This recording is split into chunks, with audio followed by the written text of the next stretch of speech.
Céna bhfuil Daniel Ó Maoláine a 10 mbliana d'aois, tá chroí istigh na Trialacha Madra Caorach, agus tá comórtas mórige I gconda intrama just a tharn.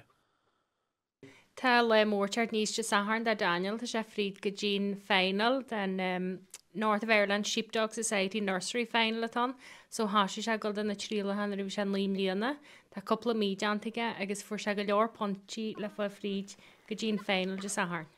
Tí bhfuil dulagam na bí me fermrat le muadí agus bí me cuidiú leis agus tá coppla madú agus an sin Hasima na Trialacha bhí hain.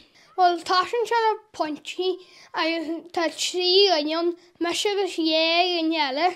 Bím sa caitú a fríd na gaftaí agus a madú haneart soccer gan ligandir tasaí na cuirí, haneart ar cúl na cuirí agus fiant na cuirí a gcónaí haneart sa lí na ceart. Well, Jess yn colan ogsagum, agus ta si abalta James si sa cyfran car tar nôna lehe, agus byn si gael hart yn y cwri dy, agus y tan y cwri ogum. Joseph Mackey, Nuacht Cúla4, fan a wí, condai rúna nál.